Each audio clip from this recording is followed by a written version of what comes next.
Hi everyone. तो कैसे आप सभी? आई होप आप सभी स्टूडेंट ठीक होंगे। तो मैं विवेक आपका फिर से स्वागत करता हूँ आपके परिवार कॉलेज अपडेट्स में। तो देखिए, आज हम डिस्कस करेंगे हिंदी भाषा और साहित्य।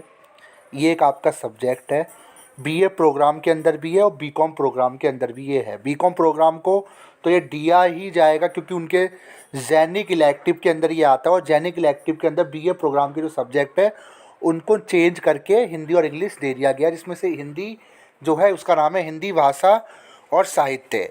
तो अब बेसिकली बात ये है, आप सभी को बताना चाहूँगा कि आप सब ने जब एडमिशन कराया होगा, जितने भी स्टूडेंट हैं वो कंफ्यूज है इस चीज़ को लेकर, हिंदी का, हिंदी खा, हिंदी का मुझे क्या पढ़ना है। तीन तीन का खा गा कर दिया इन्होंने। का खा गा तो हम बचपन में पढ़ा करते थे, अब का खा गा अब हम दोबारा पढ़ेंगे क्या? तो जब आपने एडमिशन लिया था तो आपको सब यही सब्जेक्ट शो किया होगा, हिंदी भाषा और साहित्य। बट अब जो इनका रिवाइज स्ट्रक्चर आया हुआ है उसमें का खा गा यानी 3 में इन्होंने बांट दिया गया है। अब स्टूडेंट कंफ्यूज ये है, सर हमने हिंदी तो ले रखा है, बट हमें कौन सी हिंदी पढ़नी है, हमें कौन सी हिंदी मिलेगी पेपर में, वो कैसे पता चलेगा? तो इसी के ऊपर आज की वीडियो होने वाली है। तो कई कमेंट्स से इसको लेकर, तो सोचा इसको लेकर आपको अपडेट दिया जाए, इन्फॉर्मेशन दी जाए। तो वीडियो स्टार्ट करने से पहले अगर आप हमारे चैनल पे पहली बार आए तो चैनल को सब्सक्राइब कर ले, और हमारे टेलीग्राम चैनल भी जरूर ज्वाइन कर ले, लिंक मैं डिस्क्रिप्शन बॉक्स में आपको दे चुका हूँ। तो देखिए, पहली चीज़ मैं आप सभी को समझा दूँ, अगर आपको इसका सिलेबस देखना है, इन तीनों का सिलेबस, लिंक मैंने डिस्क्रिप्शन बॉक्स में दे दिया वीडियो का। तीनों का सिलेबस मैंने डिस्कस कर रखा है, उसको आप देख लेना अपने अकॉर्डिंग, ठीक है।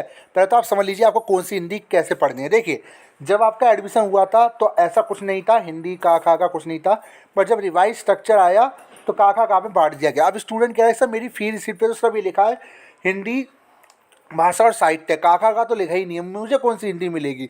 तो ध्यान से सुनिए कैसे आपको हिंदी को डिवाइड किया गया। इस हिंदी को, अगर आपने 8 क्लास तक हिंदी पढ़ी हुई है, अगर आपके सब्जेक्ट में 8 क्लास तक हिंदी थी, 10 के बाद आपने हिंदी नहीं पढ़ी, 10 तक आपके पास हिंदी नहीं थी, 8 क्लास तक अगर आपके पास हिंदी थी, तो आपको मिलेगी हिंदी गा, जिसे हिंदी सी भी बोला जाता है, ठीक है। तो 8 क्लास तक अगर आपके पास 8 स्टैंडर्ड तक अगर हिंदी थी तो हिंदी गा मिलेगी।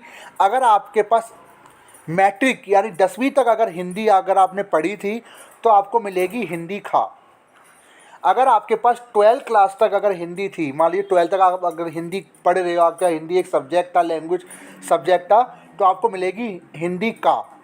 तो इस तरीके से इनको डिवाइड किया गया। मतलब दोबारा बता दे रहा हूँ, अगर आपने हिंदी 8वीं तक पढ़ी हुई है तो हिंदी गा, हिंदी अगर आपने 10वीं तक पढ़ी है तो हिंदी खा, अगर आपने हिंदी 12 तक पढ़ी है तो हिंदी का। ये आप डिसाइड कीजिए आपके पास आपने हिंदी कब तक पढ़ी हुई थी। अगर आपके 12 तक थी हिंदी तो का सिलेबस देखिए, का को पढ़िए। अगर आपके 10 तक थी तो खा को पढ़िए। अगर आपके पास 8वीं तक थी, मतलब 8वीं तक थी, 8 तक थी, तो आप हिंदी गा को पढ़िए। तो इस तरीके से डिवाइड किया गया। बाकी जो आपका एग्ज़ाम होगा वो आपके उसी अकॉर्डिंग होगा, क्योंकि आपने जब एडमिशन लिया होगा तो आपने अपनी 10 की मार्कशीट और 12 की मार्कशीट आपने अपलोड की होगी। तो उसी 10 और 12 की मार्कशीट से उनको पता चल गया होगा कि आपके पास हिंदी थी या नहीं थी। अगर 10th में हिंदी होगी, 12th में नहीं होगी, यानी आपको हिंदी खा पकड़ा देंगे। अगर 10th में हिंदी नहीं थी, 12th में हिंदी थी, 10th में भी थी और 12th में भी थी, तो ऐसी कंडीशन में आपको हिंदी का पकड़ा देंगे। और अगर 10th में भी हिंदी नहीं थी, 12th में भी नहीं, तो 8 में तो हिंदी होगी ही होगी, कंपलसरी होती है, तो आपको ऐसी कंडीशन में हिंदी गा पकड़ा देंगे। तो बाकी इस तरीके से इन्होंने हिंदी डिवाइड की हुई है। और बाकी इन तीनों का जो सिलेबस है मैंने लिंक डिस्क्रिप्शन बॉक्स में डाल दिया है। एक ही वीडियो के माध्यम से मैंने तीनों का सिलेबस डिस्कस कर दिया है। वैसे मैं आपसे यही कहूँगा कि सिलेबस ज़्यादा अंतर नहीं है, कुछ चैप्टर्स अलग हैं, बाकी 40 से 50% जो सिलेबस है वो सेम ही है तीनों का, ठीक है। तो ये एक्चुअली आपके उसके अकॉर्डिंग डिवाइड कर रखा है। मान लीजिए मैंने 12 तक पढ़ी है तो मेरे लिए हिंदी ईजी रहेगी, जो हिंदी का रहेगी।